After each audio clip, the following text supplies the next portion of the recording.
My company is called Brink. I'll just give you a super high level kind of overview. So we have a very, very basic belief that the physical world will eventually become connected, and that by getting data out of the physical world, we can fundamentally solve some of the most pressing problems in all of life. And we saw that there are so many great companies being built in the Valley and here in Berlin or London that are all software, SaaS services, and that's great. But there wasn't really any end-to-end solution to support people that want to work in the physical world. And so we built this system. We started out as an accelerator 4 years ago in Hong Kong, investing our own money. So only $25,000 per team, and really are just saying, hey, we're gonna take care of this, guys, we promise, just move to China with us, it'll be fine.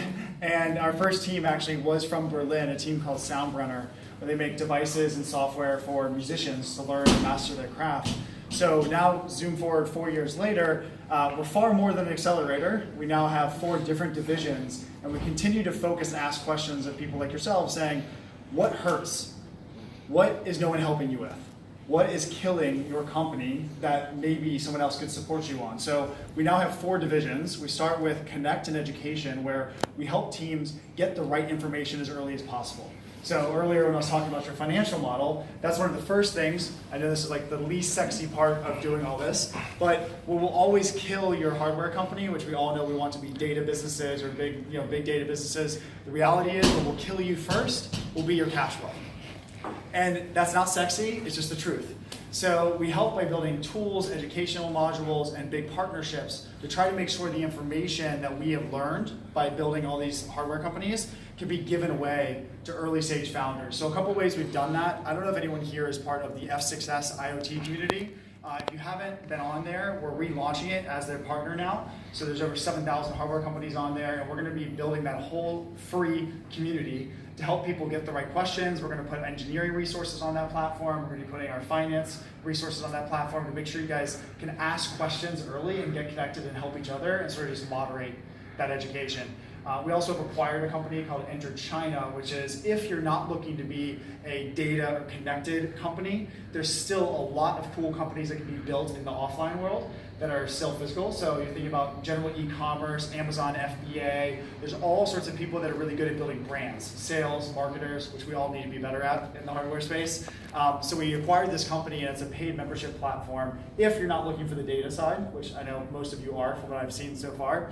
But there's still a lot to be done, and what's cool is we have people that are, let's say, teachers. I have a couple of teachers that are now doing $40 million in top line revenue, selling basic watches, Bluetooth speakers, but learning how to build their first companies and being profitable, which, by the way, that's a good thing. So I understand all the VCs and raising all this capital in hardware. You should be able to cover costs. You need to actually be able to make money doing what you do. So that's on the education side. Our accelerator, we've now invested in 41 teams around the world. We've looked at applications from over 70 countries. We invest $100,000 in our teams in Hong Kong. You can apply from anywhere in the world, so it's no big deal. We'll just set up a legal entity there. We have you come out for part of the program. Or we have another program that's in the Middle East in Bahrain, which is actually people that are trying to enter the Middle Eastern markets. We see lots of things like agricultural technologies, drone technologies, etc. Or teams that are from that region, because there's all sorts of great, if you haven't been around, there's lots of great engineering and talent in Lebanon, Egypt, Nigeria. There's so many cool places. Tel Aviv, Israel, obviously. So our accelerator has 2 funds, Greater China and the Middle East. We're going to be announcing another fund in Europe very shortly. We'll talk more about that later. So excited about that. And then the next part is after you've actually launched your business, you now have to make your products.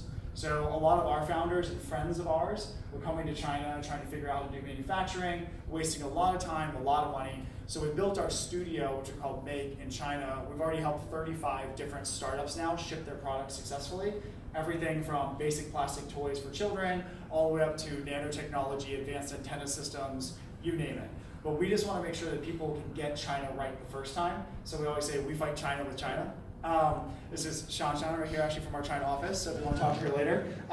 So the whole point about this is understanding that, again, I love that we all want to be data businesses. That's the whole point of all this. But what will kill you first will the fact that you are a hardware company. The thing that will hurt you the most is the fact that you work in the offline economy. and everything doesn't want to move the way you want it to move. There's a lot of rules and systems and process that have to be followed.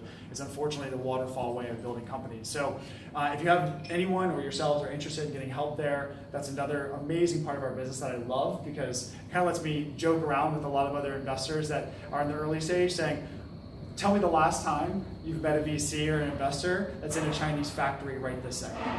And the answer is zero.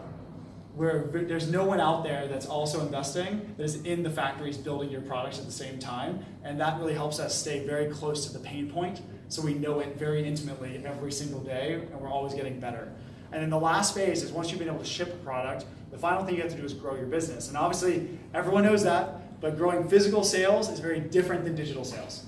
So we have a couple of offers right now, and we're continuing to listen. The first is financing your POs. So when you get an order and you say like you want to place 50 refrigerators, that's a fucking lot of money, right? And so like you probably want to put that money into your employees or software development or other things that matter. Exactly. So we'll do all the factoring and the financing, because you don't necessarily care if someone takes 2 to 3% margin if you can place this big order, because you couldn't take it otherwise. And you don't want to ever raise equity to finance inventory if humanly possible. And if any VC tells you that, think twice. Like don't necessarily believe that. So that's the first part. The second one is you also need to expand. Now, it might not be for super certified or medical type companies. You have a very tight nexus you have to focus on. But for us, a lot of companies want to go global quickly. So we do market entry to the Middle East and China. So we'll do the analysis to figure out if it makes sense. We'll also test in our channels with online and offline distributors. And if people want to sign up and do it, we do everything from the growth hacking to the localization, legal setups, the whole thing. Because those particular markets, the Middle East and China, are far more challenging to enter than Europe or the States. You can usually just pick up the phone and call someone, and it's usually pretty easy. So those are the 4 phases right now. We have offices in Hong Kong and Guangzhou, China, 2 offices in the Middle East in Bahrain and Tel Aviv. We have our drone accelerator in Barcelona, and we'll be announcing something else in Europe very shortly. So we'll have our second office in Europe. And would love if there's anything you guys, let us know. Like we're always just listening, trying to figure out what hurts. What problems are you having? What help do you need? If we can obviously help, we will. If not, we'll try to connect the dots, because we really do believe in the vision of this whole future, that we've seen it from our portfolio already. The human problems we're solving by connecting the physical world, it's really profound. It's exciting. It's really great work to do. I hope, I'm pumped to be back in Berlin. I come here about once a year, but it's really nice to see how far it's going, how quickly it's growing too, because we know that you feel alone. A lot of times there's not a lot of you, so it's nice that you have this community, and I really am excited to be here. And thank everyone at Signals for having us. This is crazy. We have a lot of food to eat, by the way. You guys get to take some of this for lunch. And if you guys ever want to come out and visit, let me know. We're always open door policy. So anyone that gets on a plane that's near one of our offices, assume it's always 100% open door. Just let us know you're coming. We'd love to have you guys whenever you're out in Asia or in the Middle East. Thanks, guys. Cool.